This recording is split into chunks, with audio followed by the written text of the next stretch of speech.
अस्सलाम वालेकुम फ्रेंड्स, कैसे हैं आप लोग। ई सिम की बात करते हैं क्योंकि ई सिम के बारे में बहुत सारे लोगों को स्टिल मिसअंडरस्टैंडिंग है। हालांकि तकरीबन 2018 से ऑनवर्ड जितने भी आईफोन्स आ रहे हैं, दूसरे एंड्रॉयड मॉडल आ रहे हैं, वहाँ पे हमें ई सिम टेक्नोलॉजी देखने को मिल रही है। लेकिन इसके बावजूद भी बहुत सारे लोगों को प्रॉपर अंडरस्टैंडिंग नहीं है कि ई सिम क्या होती है। तो यहाँ पे मैं आपको बहुत ही सिंपल वे में एक्सप्लेन करना चाहता हूँ कि ई सिम बेसिकली एक एडवांस टेक्नोलॉजी है जो कि हम आईफोन्स में या दूसरे जितने भी सपोर्टेड डिवाइसेस होती हैं एंड्रॉयड में उसमें देखते हैं। लेकिन ई सिम की सूरत में होता यह है कि आपकी जो नेटवर्क प्रोवाइडिंग कंपनी जैसे पाकिस्तान में जैज़ है या यूफोन है, तो वो आपको एक क्यूआर कोड देती है। एक पैकेट होता है जिसके अंदर आपकी पूरी वो इंस्ट्रक्शंस होती हैं सिम से रिलेटेड, और उसके अंदर एक क्यूआर कोड होता है जो सिर्फ आपके पास ही होना चाहिए।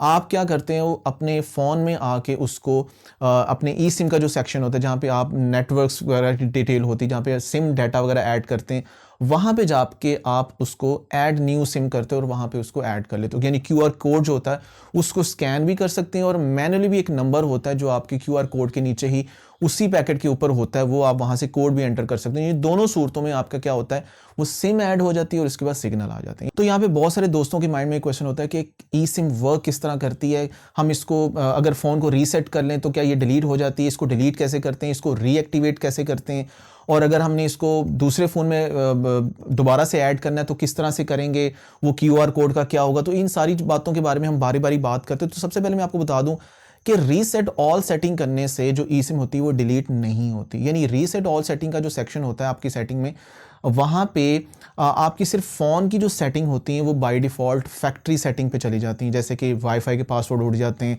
या आपने कोई नोटिफिकेशन वगैरह ऐप्स को अलाउ डिसअलाउ किया हुआ है, या आपकी जो लोकेशन सर्विसेज से रिलेटेड सेटिंग होती है वो सारी मतलब डिफ़ॉल्ट बाय डिफ़ॉल्ट पे चली जाती हैं। इसके अलावा आपका डाटा, आपका जो दूसरी होम स्क्रीन की जो सेटिंग होती है वो वैसी की वैसी रहती हैं। सो इसके साथ साथ जो ई सिम भी होती है वो आपकी डिलीट नहीं होती।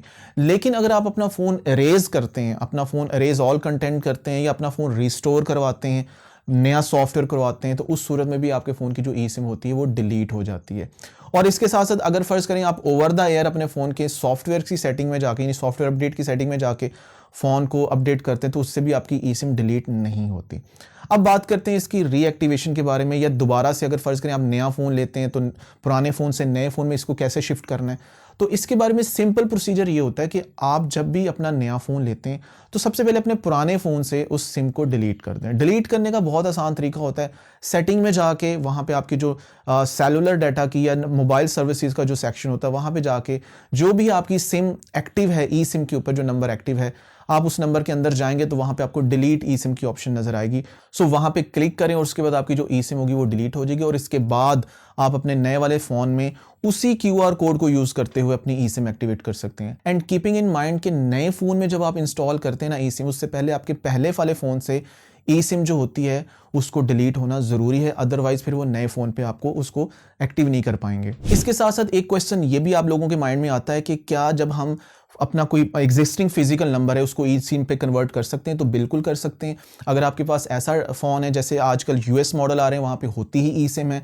उसके अंदर आप फिजिकल सिम इंसर्ट नहीं कर सकते, तो फिर आप अपना जो भी एग्जिस्टिंग नंबर है आप अपनी उस कंपनी के ऑफिस में जाएं, वहाँ पे जाके आप उनके जो भी चार्जेस हैं, जैसे जैज़ के और यूफोन के जो ई सिम के चार्जेस आजकल जो चल रहे हैं वो 2000 रुपीज़ है, तो 2000 रुपीज़ में आप अपना जो फिजिकल सिम है उसको कन्वर्ट करवा सकते हैं ई सिम में। ये बिल्कुल वैसे का वैसे ही है जैसे आप फिजिकल सिम अगर आपकी गुम हो जाती थी या मिसप्लेस हो जाती थी, तो उस सूरत में आप फिर एक डुप्लीकेट सिम ले लेते थे। तो यहाँ पे ई सिम जो है बेसिकली यहाँ पे एक डुप्लीकेट सिम ही है, लेकिन आप कह सकते हैं कि वो एक नई टेक्नोलॉजी, एक डिफरेंट सिनेरियो में आप चले जाते हैं। यहाँ पे आपको फिजिकल सिम नहीं मिलती बल्कि एक क्यूआर कोड मिल जाता है। तो इस सूरत में आपका जो एग्जिस्टिंग नंबर है वो आप उसको ई सिम पे कन्वर्ट करवा सकते हैं, और ई सिम वाला नंबर जो है उसको दोबारा से फिजिकल पे भी शिफ्ट किया जा सकता है। लेकिन याद रखिए कि इस सारे प्रोसीजर में आपको थोड़ा बहुत खर्चा भी हो सकता है, यानी जो मैंने आपको चार्जेस अभी ई सिम के बारे में बताए हैं। इसके अलावा बहुत सारे लोगों के माइंड में ये क्वेश्चन आता है कि अगर आप फिजिकल सिम से ई सिम की तरफ जाते हैं तो आपकी सिम के ऊपर जितने भी आपके एग्जिस्टिंग पैकेजेस होते हैं वो क्या नई सिम पे वैसे ही शिफ्ट हो जाते हैं? तो वो एज इट इज नई सिम पे शिफ्ट हो जाता है। यानी जो भी आपकी एग्जिस्टिंग सर्विसेज आप अपने एग्जिस्टिंग नंबर के ऊपर यूज कर रहे हैं वो एज इट इज आपकी ई सिम के बाद भी आपको वैसे के वैसे मिलते हैं, क्योंकि नंबर तो आपका वही है। तो आपकी सिर्फ सर्विस चेंज हुई है। सर्विस से मुराद है कि आपकी जो सिम की यूजेबिलिटी है वो चेंज हुई, तो इसलिए आपके जितने भी वो पैकेजेस हैं, जितने भी आपके वो टैरिफ्स हैं, वो एज इट इज वो आप उसको यूज कर पाएंगे।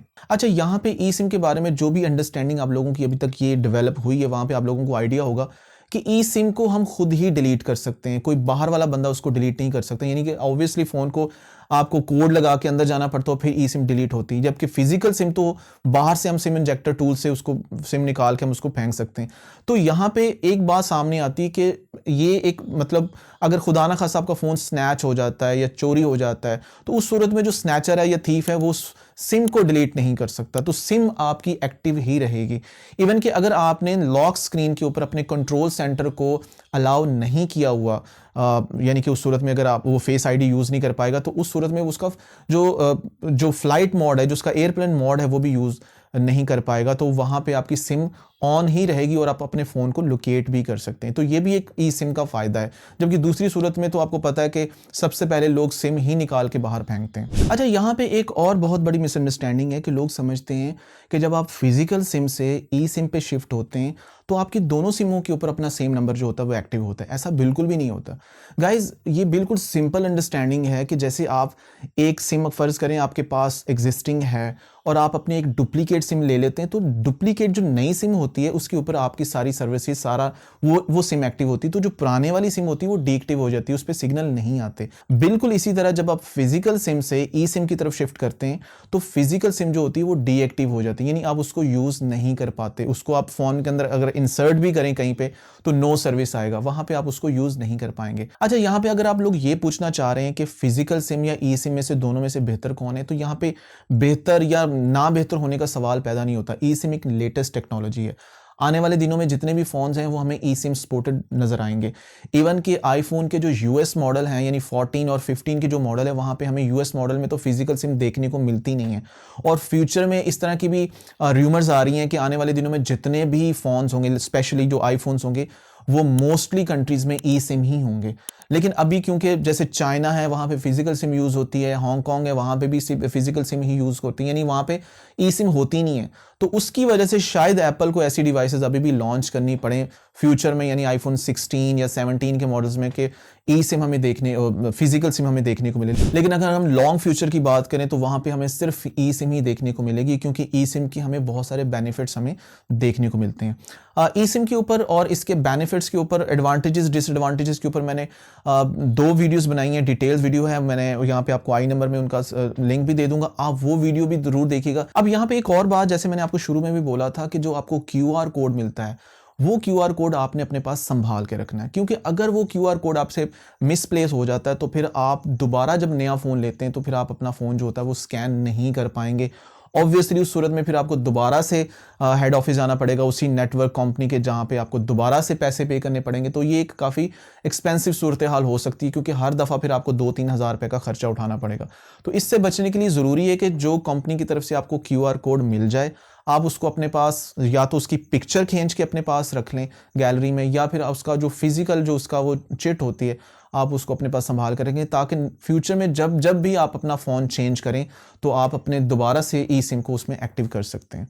और बिलीव मी, ये एक्टिवेशन का और डिलीशन का जो प्रोसेस है ये बहुत ही सिंपल है। इसके ऊपर भी मैंने वीडियो बनाया हुआ कि ई सिम को एक्टिव कैसे करते हैं, मैं यहाँ पे आई बटन में उसका लिंक आपको दे दूंगा, वो वीडियो भी ज़रूर देखिएगा। बहुत ही सिंपल प्रोसेस है। अब यहाँ पे अगर हम डिवाइसेस की कंपैटिबिलिटी की बात करें तो जैसे मैंने आपको स्टार्ट में बताया था कि 2018 में iPhone 10s and 10s max और 10R के जो मॉडल थे एप्पल ने लॉन्च किए थे, तो 18 से ऑनवर्ड जितने भी मॉडल हैं वहाँ पे हमें ई सिम देखने को मिलती है।